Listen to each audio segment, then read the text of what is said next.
In his memoirs, the last prime minister of the First Armenian Republic, Simon Bratsyan, reminisces about a conversation with the youngest founder of the ARF, Rostom. Along with other fellow revolutionaries, all are assigned in the early 1900s to the city of Garin for various tasks. One day, Pilos and I asked Rostom, writes Bratsyan, explain to us what is the Armenian Revolutionary Federation. He smiled with the typical Rostom smile, rubbed his forehead, and answered, for the love of God, don't ask me such difficult questions. How can I explain something unexplainable? Every attempt of explaining Tashnak Sütun would belittle it. Tashnak Sütun can be and has to be felt, lived, and believed in. One can believe in God, yet he cannot tell what God is. And what is your opinion about the ARF? In my opinion, Tashnak Sütun is a way of feeling and action. It has been said, in the beginning was the word. I say, in the beginning was action. Then what is Tashnak Sütun? Repeated Pilos. To which Dr. Hovsep Dertavitian, another ARF stalwart, retorted in anger. Why do you keep parroting what is, what is? Tashnak Sütun is Tashnak Sütun. Isn't that simple? On another occasion, Rostom reverses the question and asks Bratsyan, why have you become a Tashnak Sagan? It's hard to find an answer, replies the dumbfounded Bratsyan. Why are you in Garin? Why is Pilos living in this cold place instead of the comfort of Baku? Why is Dr. Dertavitian here? We are here because the lies of Garin are more familiar to us than the gold of Baku or the dollars of America. We are here because we are Tashnak Sagans, and trying to explain Tashnak Sütun is a futile exercise. As the doctor explained, Tashnak Sütun is Tashnak Sütun.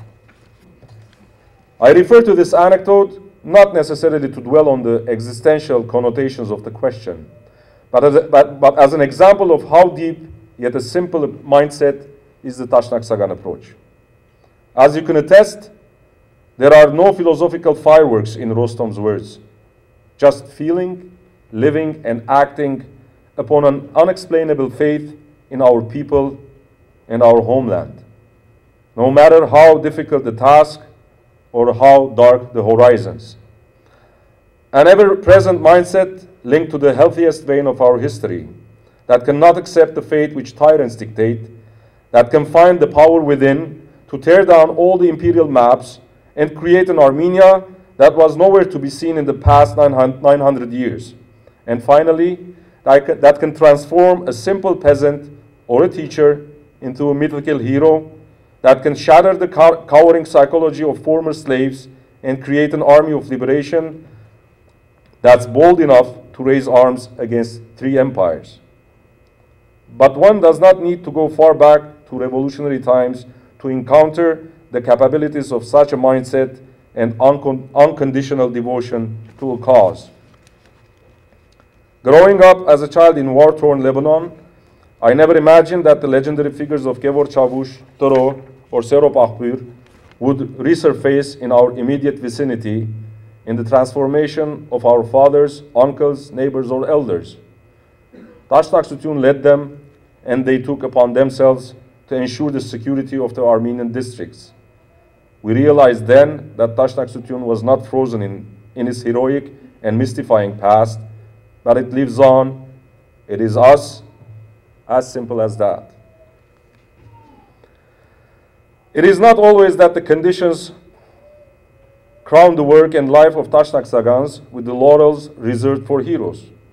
Yet our energy source renews itself by a lifetime of sacrifices of more modest devotees like you.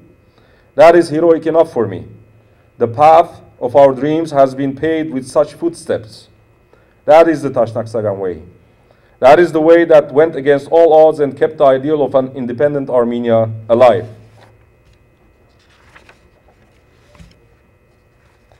Allow me to quote the ARF declaration one last time. The Armenian Revolutionary Federation reaffirms its will and conviction to do both the possible and the impossible for Armenians and for the unwavering ascendance of the Republic. Let's do the possible and the impossible, starting from home. And our objective of a free, independent, and united Armenia will feel much closer to reality.